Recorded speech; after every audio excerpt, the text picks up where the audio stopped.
Vous écoutez Radio Légumes et compagnie, le balado consacré à la culture et l'entretien des plantes comestibles.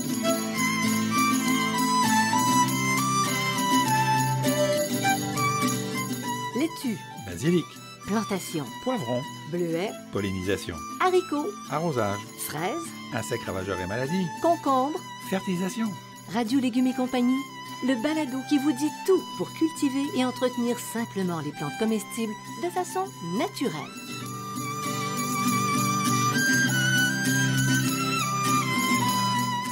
Cette émission vous est proposée par Bionic, une gamme de produits certifiés biologiques.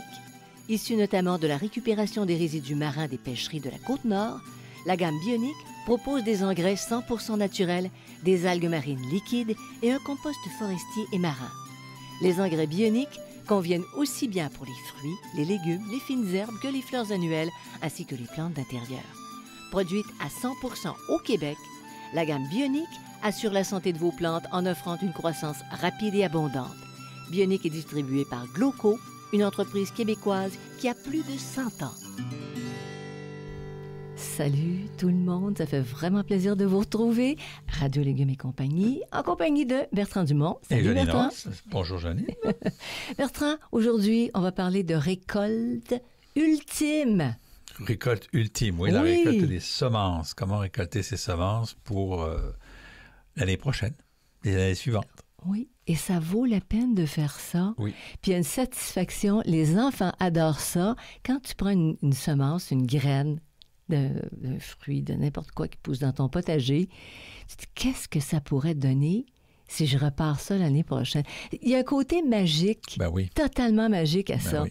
Alors, est-ce qu'on peut récolter? Si tu regardes n'importe quelle graine puis tu dis, qu'est-ce que ça va donner? Est-ce qu'on peut récolter les semences de toutes les variétés de fruits, de légumes? Bon, les fruits, on va en parler à la fin, mais les légumes, non, on ne peut pas récolter toutes les variétés. C'est seulement les variétés dites à pollinisation libre. OK? Donc, celles qui sont vendues par les semenciers à pollinisation libre. On ne peut pas le faire pour les hybrides F1. Parce que c'est trop compliqué, parce que les hybrides F1, il faut choisir le père, il faut avoir la mère, ça demande plus de technicité. Donc, c'est vraiment seules les variétés à pollinisation libre. Fait qu'au point de départ, si tu prends des semences à pollinisation libre. Tu vas être capable de récolter tes semences à partir de ça. Oui. Tandis que si tu achètes des sacs de graines, et parce que c'est identifié, le hybride F1, quand c'est écrit F1, ça a été croisé multe fois. Non, c'est le contraire. C'est le contraire. Ça a été croisé une fois. F1, c'est F1, une seule fois. Ça veut dire une génération. OK. Une pollinisation libre, c'est F8, 9, 10, 11, 12, 13, 14, ça dépend, là. Mais naturellement, par la nature, on a fait des sélections pour arriver à la variété, à ce qu'on a entre les mains, là. Et donc, à partir d'un moment donné, quand on multiplie en F24, 25, 30, 40, 50, il y a très peu de modifications. Ça reste une semence qui est stable. Oui. Fait que tu sais à peu près ce que tu vas avoir l'année d'après. Fait que là, je n'entrerai pas dans les considérations là, de comment multiplier puis faire ces trucs. C'est juste faire de la récolte parce qu'il y en a qui sont faciles à faire. Oui, puis F1, on ne peut pas. On pourrait, mais c'est compliqué. C'est une seule génération, dans le fond. Oui, c'est un père. Donc il faut un père, la mère, mélanger les deux, savoir lequel est le réceptacle, là, la père et la mère, mélanger les deux pour s'assurer d'avoir la bonne variété. Bon, parce qu'on peut avoir des déceptions si on décide de semer n'importe quoi. Oui, c'est ça. Bon. C'est ça. Alors, les avantages de la récolte... On pourrait semer du F1. On pourrait, OK. Mais on ne sait pas ce qu'on va obtenir. C'est le père ou la mère? C'est plus compliqué que ça. Même plus compliqué. C'est 25% du père, 25% de la mère et 50% du fils. Fait que tu pourrais le faire, mais tu ne sais pas ce que tu vas obtenir. Tu vas obtenir en réalité du F2. Mm-hmm. Puis dans ce F2, tu vas avoir une partie des plantes qui vont être le père, tu vas avoir une partie des plantes. Fait que ça va être compliqué, là. Puis là, donc, il faut que tu retrouves les bonnes variétés. Il faut que tu cultives des plantes que tu ne vas pas recultiver après. C'est compliqué. C'est compliqué. Alors, on laisse ça aux spécialistes parce que c'est vraiment une spécialité, ça, des semenciers, ceux qui travaillent avec les semences. Il y en a suffisamment en pollinisation libre pour que on puisse se trouver avec quelque chose. Puis récolter nos semences pour l'année d'après.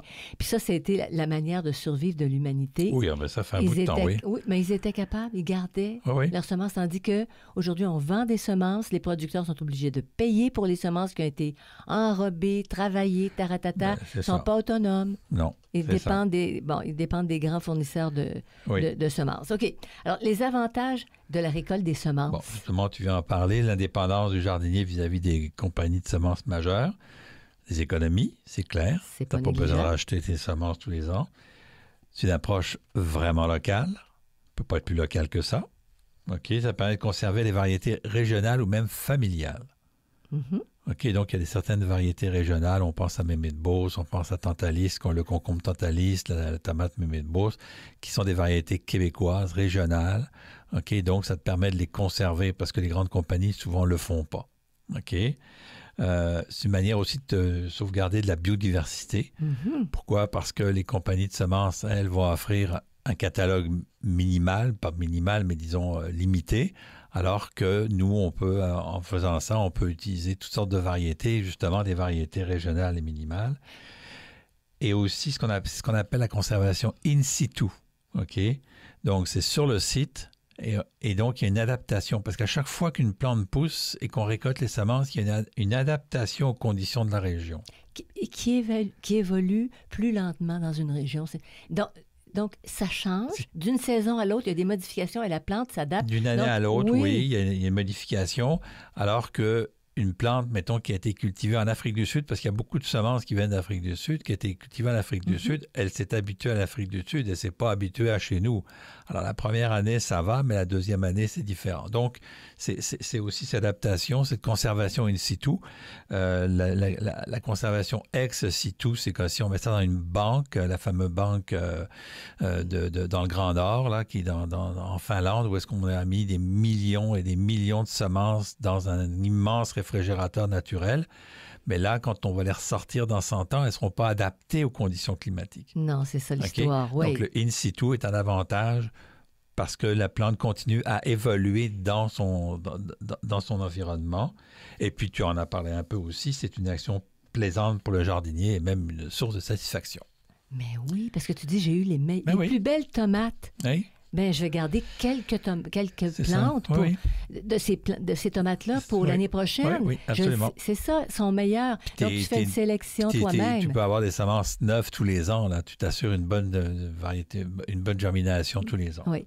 Dis-moi, Bertrand, est-ce que ça existe encore, le semencier du patrimoine? Oui, le semencier du patrimoine, ça existe aussi. Oui. C'est canadien, ça?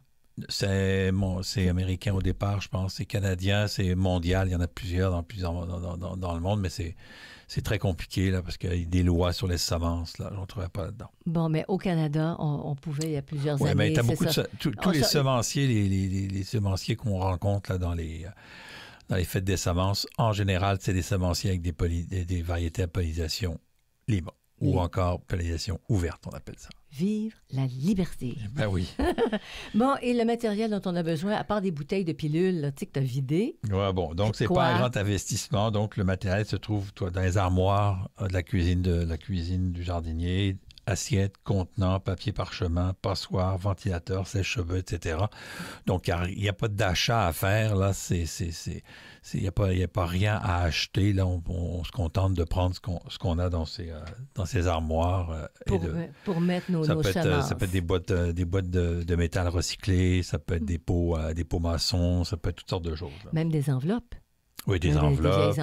On les met en papier. OK. Tout ce qui est récupérable est utilisable. Bon, cependant, il y a un élément qui est très important, malgré tous les petits pots, les enveloppes, les boîtes de métal.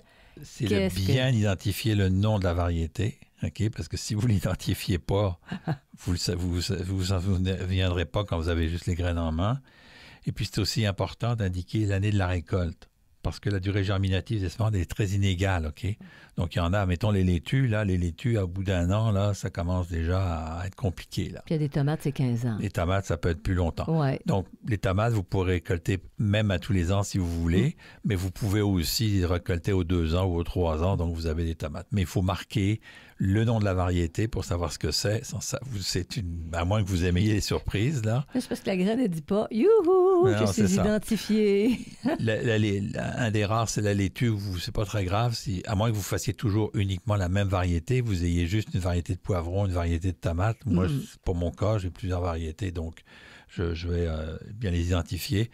Et la seule, c'est les laitues, parce qu'à la fin, les laitues, si ça pousse pas, vous pouvez les semer en mesclin, par exemple. Vous les semez, puis ça fait un mesclin. Bon, fait que tu passes au moins tes semences sans les gaspiller. Puis pour identifier du ruban masqué, c'est très simple. Oui, ben c'est ça, du ruban à masquer. Tu vas pas acheter des petites étiquettes fancy. Non. C'est ça. Alors, est-ce que c'est facile de récupérer les semences, Bertrand? C'est plus ou moins facile selon le type de fruit. Mais dites-vous, vous l'avez déjà fait quand vous avez ramassé des semences de fines herbes qui servent dans la cuisine. Vous avez ramassé des fines herbes de coriandre, OK. Fenouil, aneth. Donc, c'est déjà vous savez le faire là pour les graines sèches. Là, c'est pas très compliqué. Fait que là, tu nous lances au visage qu'on est quand même un peu compétent sans le savoir. Ben non. Dans la récolte des semences. J'espère que vous savez que vous êtes compétent.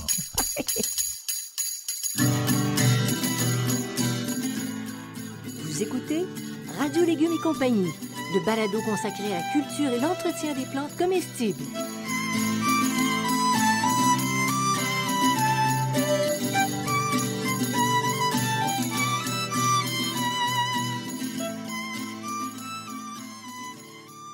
Bionic, la gamme des engrais 100% naturels et éco-responsables, propose Bionic Algues Marines.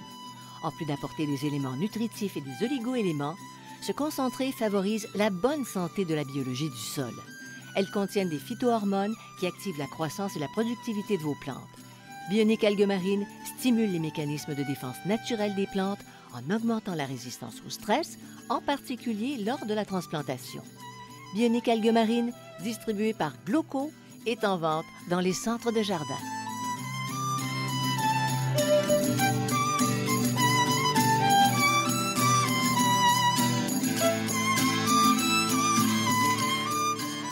Vous écoutez Radio Légumes et compagnie, le balado consacré à la culture et l'entretien des plantes comestibles.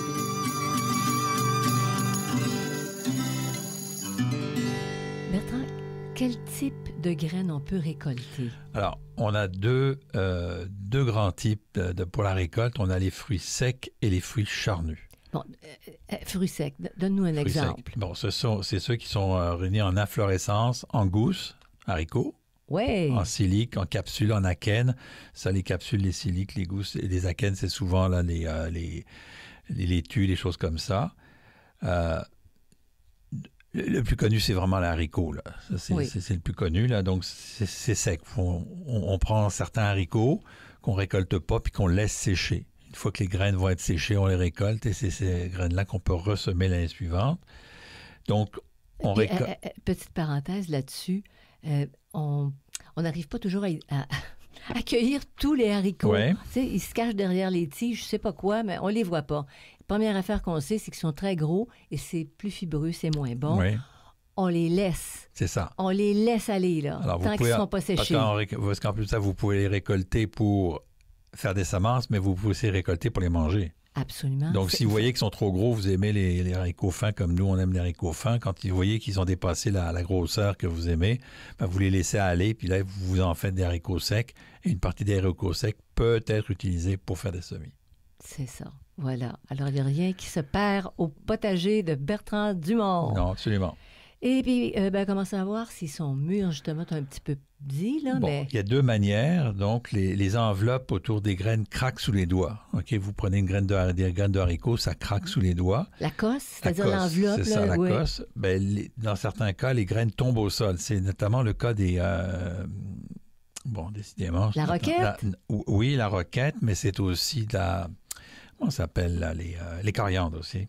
Oui. Donc, ça tombe. Ben commence oui, à tomber. Donc, dès que vous voyez commencer les graines à tomber, vous les récoltez. Parce que sans ça, elles vont toutes tomber au sol, puis là, vous n'allez plus en avoir. Vous allez avoir des nouvelles coriandres l'année prochaine directement à la même place, mais si vous voulez récolter, vous les récoltez. Donc, soit la gousse craque, soit ils vont tomber au sol, puis à ce moment-là, quand vous voyez qu'ils commencent à tomber au sol, c'est la même chose pour les fenouils un peu, là vous les récoltez. Mais tu peux mettre... Ouais, tu les récoltes, c'est ça, tu les suis de proche. Oui. Ouais. Puis tu les laisses finir de sécher, des fois dans des sacs de papier. Ah, attends, tu vas trop vite, là. Ah, là, je vais trop vite, OK. Bon, OK, c'est bon.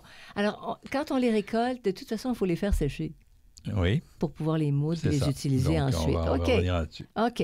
Alors, la récolte, en une seule fois ou plusieurs fois tout sur le même plan? Tout va dépendre si les graines sont mûres en même temps. Exemple, on va reprendre l'exemple de haricots. Toutes les graines ne sont pas mûres en même temps. Donc, au fur et à mesure de la maturation, et puis quand c'est, par exemple, les coriandres, ben, vous avez peut-être des inflorescences de coriandre qui sont plus sèches, moins sèches. Donc, on va le faire au fur et à mesure parce qu'on va chercher à ce que la semence soit la plus sèche possible, la plus prête possible, la plus mûre possible. C'est ça. Alors, comment compléter le séchage? Des enveloppes. Alors là, c'est ça les enveloppes... Comment? De tes légumes? Oui, les enveloppes, de ce qui enveloppe la graine. Là. Oui, okay? La cosse, la gousse, la silique, la canne. Oui. Soit on les met dans un sac brun. Ah, c'est pour ça que tu me dis que j'allais trop vite. Ben oui. Mais oui, bon, ben OK, oui. Alors on continue. Soit on les met dans un sac brun. Oui. OK. Donc, pourquoi tout ça dans un sac brun? Tout simplement, c'est que le sac brun va récupérer la semence, puis après ça, vous allez vider le sac brun. Ça peut être une plaque à biscuits, ça peut être une passoire. Donc, vous récupérez après ça les graines qui sont tombées. Vous secouez ça, et ainsi de suite. Donc, c'est ça. Ça peut être, comme je vous dis, ça peut être sac brun, plaque à biscuits ou passoire pour... Que ça sèche complètement. Pour que ça sèche complètement, là. Pour que ça sèche complètement. Pour que ça devient plus facile à séparer, d'ailleurs. C'est ça. Oui. Alors, c'est quoi l'étape finale? On sèche bien une fois qu'ils sont bien secs, on les ouvre, les fruits en les écrasant. Hein, c'est comme pour les haricots, on les frottant dans le but de libérer les graines. On libère les graines. Hein, ça peut être les secouer, ça peut être toutes sortes de trucs. On les sépare, les graines des impuretés. Puis on les passe au tamis si nécessaire, mais en général, c'est pas nécessaire. Mais le tamis, il faut avoir la bonne forme de tamis, là, la bonne épaisseur, la bonne grosseur de tamis. On évite de récolter les graines pourries parce que ça va transmettre des maladies. Puis on conserve les graines. On enlève les graines abîmées ou trop petites. Tu vois, il y en a des petites qui sont pas belles. Et on garde les plus belles graines. Et après ça, on procède à la conservation des graines. OK? Conservation des graines, on a déjà fait un balado il y a bien longtemps là-dessus. Oui. Ouais. Alors, juste aller faire une petite recherche, puis vous allez trouver ça. C'est ça. Maintenant, j'ai une question. Ça s'applique peut-être pas dans ce cas-là. Peut-être que ça s'applique à d'autres exemples que tu vas nous donner, mais l'amarante, c'est des micro-graines, c'est sec. C'est ça. Ça vient dans une inflorescence. Ouais. Donc, c'est dans la catégorie que tu viens de nous dire. Oui. Quand tu les as fait parfaitement sécher sur une plaque à biscuits, par exemple, pour séparer la graine du reste de l'inflorescence, donc des rebuts, on peut souffler aussi. Alors, hein? Oui, si tu as la patience puis tu aimes ça, tu peux le faire avec une pince à épiler pour le nettoyer. Non. Sans ça, tu peux souffler dessus. Sans ça, tu peux aussi utiliser un sèche-cheveux. C'est pour ça que je parlais du sèche-cheveux tout à l'heure. On prend le sèche-cheveux, mais il faut qu'il soit doux, là, parce que sans ça, tout va revoler. Là, donc, vous trouvez la bonne pour enlever les impuretés. Puis les impuretés qui sont plus légères que les graines sont plus lourdes, donc ça marche dans certains cas. Mais c'est pas très grave qu'il reste des impuretés. Quand vous achetez des semences dans les sachets, vous ne voulez pas payer pour les impuretés. Non, c'est partout. Donc, c'est puisque vous achetez au gramme. Ouais. Donc, on sait partout. Mais si vous avez un petit peu d'impureté, c'est pas très grave. Si elles sont sèches, elles sont bien sèches, elles pourriront pas. Donc, vous pouvez les enlever à la main, puis après ça, effectivement, souffler. Mais si vous manquez de souffle, vous pouvez utiliser un sèche-cheveux. C'est pour ça que tu parlais dans le matériel de base du sèche-cheveux.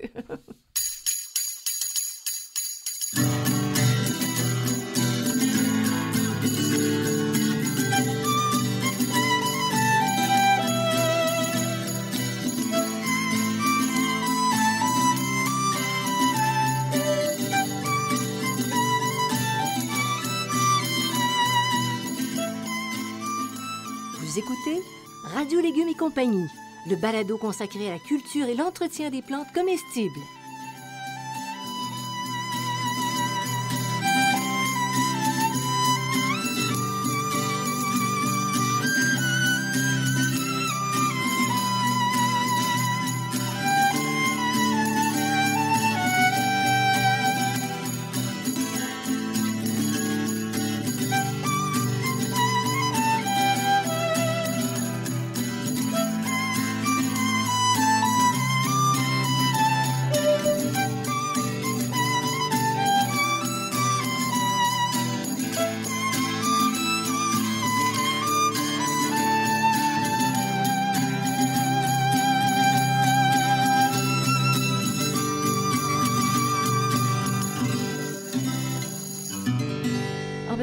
Comment récolter les graines des fruits qui sont charnus? Des fruits qui sont charnus, tu dirais quoi, toi? Donc, on les récolte quand les fruits sont bien mûrs.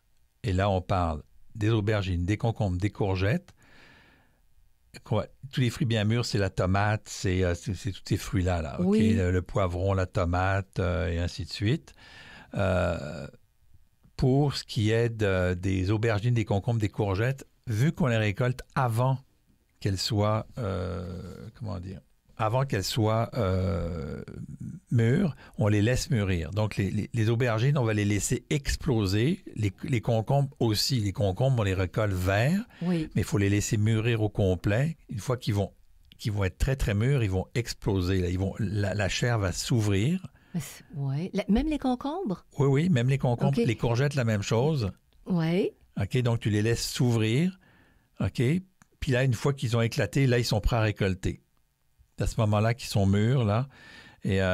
Mais ils vont être impropres à la conservation. Ils sont pas mangeables. Là. Parce que tu laisses les graines devenir très grosses dans le fond. C'est ça. OK, donc tu choisis, puis celles-là, tu les sacrifies.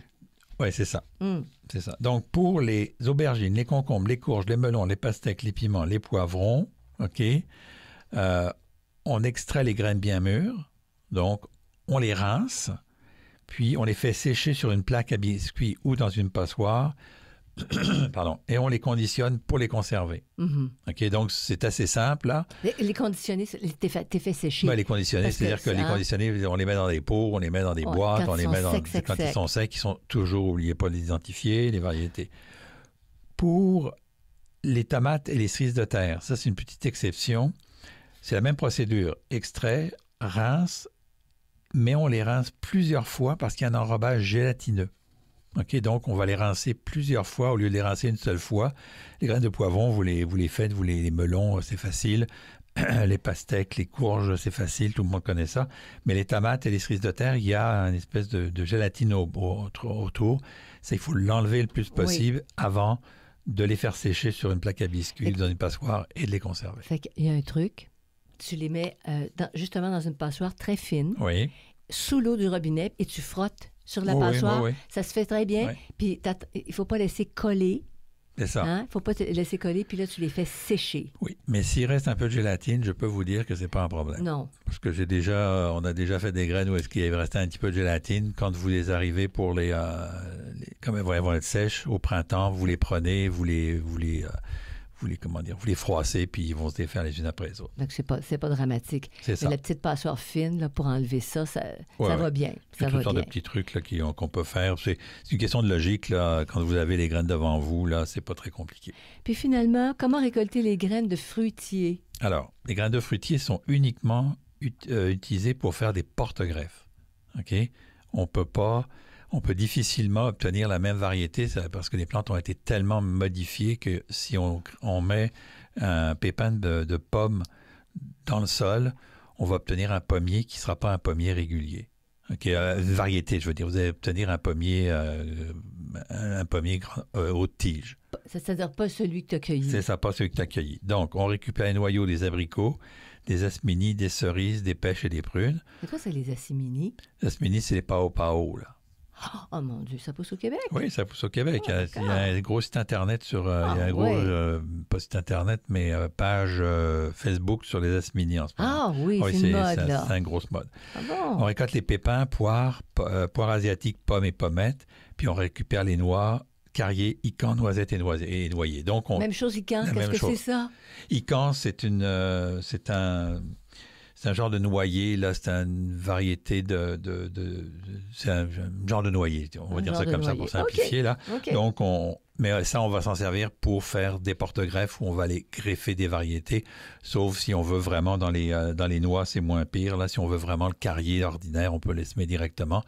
Là, je rentre pas dans le semis des fruitiers parce que c'est assez compliqué, les semis de fruitiers. Oui, là, il faut mettre ça au frigidaire, faut rentrer, c'est compliqué. Là. Mais on les conserve, puis après ça, on suit les procédures qu'on trouve. Ça fait que là, tu peux, à partir de la graine de carrier, exemple, oui. Tu te fais une forêt de carrier. Oui, ça va prendre une couple d'années. Hein? Oui, mais tu fais ça quand tu as 20 ans, là. Oui, 18 ans. Il faut que tu fasses pour ça. la postérité. Ouais, il faut que tu trouves un terrain à 18 ans pour le faire. Hein? C'est pas évident. Alors voilà qui complète pour aujourd'hui ce balado Radio Légumes et compagnie. Vous pouvez consulter évidemment tous les balados. C'est le 135e. Oui, 135e. Quand même pas rien. Non. Alors, quelques heures d'écoute et de connaissances à partager. Merci beaucoup à Bionix qui nous supporte, depuis le début. Merci à Xavier Gervais-Dumont pour la musique, son frère Charles pour l'assistance technique et à vous tous d'être avec nous régulièrement. On le voit et ça nous fait vraiment plaisir. Alors, à nos pelles, à nos bêches, à nos jardins, salut! Salut!